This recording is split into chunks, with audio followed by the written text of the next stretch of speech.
सोचा है कभी विश्व में व्यापार के नियमों को सही तरीके से लागू किया जाए, कोई वाद विवाद व्यापारिक देशों के अंतर्गत न बने या कोई विवाद न पैदा हो, उसको सुलझाने के लिए एक संगठन 1 जनवरी 1995 को बनाया गया, जिसको हम वर्ल्ड ट्रेड ऑर्गेनाइजेशन कहते हैं।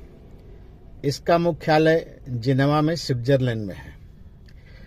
पूरे विश्व के देश इस ऑर्गेनाइजेशन में अपने मन के हिसाब से, अपने देश की कंडीशनों के हिसाब से इसके सदस्य बनते हैं। जो देश इसका सदस्य बन गया वो वर्ल्ड ट्रेड ऑर्गेनाइजेशन के नियमों को फॉलो करके उसे मानना पड़ता है।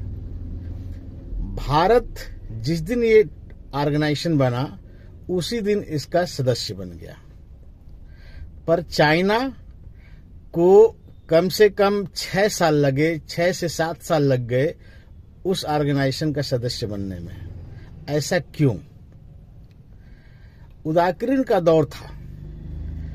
भारत पहले ही से 1991 से, जब नरसिम्हा राव की सरकार थी, उस समय से ही भारत की अर्थव्यवस्था काफी नीचे चली गई थी और उस अर्थव्यवस्था को संभालने के लिए उदारीकरण लाया गया और पूरे विश्व के लिए भारत अपना बाजार खोल दिया। बहुत सारे मल्टीनेशनल कंपनियां भारत में आने लगी, लेकिन चाइना को 6-7 साल लग गया इस संगठन का सदस्य बनने के लिए। ऐसा क्यों? चाइना शुरू से ही बहुत सतर्क था। उसके यहाँ उसकी अर्थव्यवस्था बहुत तगड़ी थी। उसे कोई जल्दी नहीं थी संगठन को सदस्य बनने के लिए। उसने पहले अपने यहाँ पूरी जितनी व्यावसायिक कंपनियां थी उनको इंफ्रास्ट्रक्चर को मजबूत किया।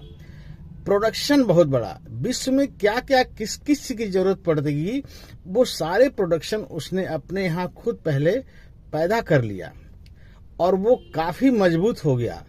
और अंत में वो 2001 में जाकर के सदस्य बना और इस बीच उसने इतना ज्यादा इंफ्रास्ट्रक्चर अपना मजबूत कर लिया, खासतौर से व्यावसायिक कंपनियों का, कि उसे दुनिया से कोई सामान लेने की जरूरत नहीं पड़ी।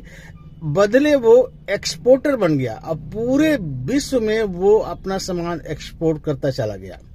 भारत वहीं, उसका इंफ्रास्ट्रक्चर कुछ भी नहीं था, ना के बराबर था। और यही कारण था कि भारत कंज्यूमर बन के रह गया और एक उपभोक्ता के रूप में पहचान मिला।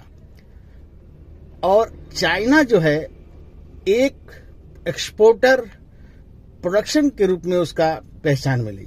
और यही कारण है कि आज चाइना की जो इकोनॉमी है वो दूसरे नंबर की है। तो चाइना इस मामले में भारत से बहुत ज्यादा तेज निकला, चालाक निकला। धन्यवाद।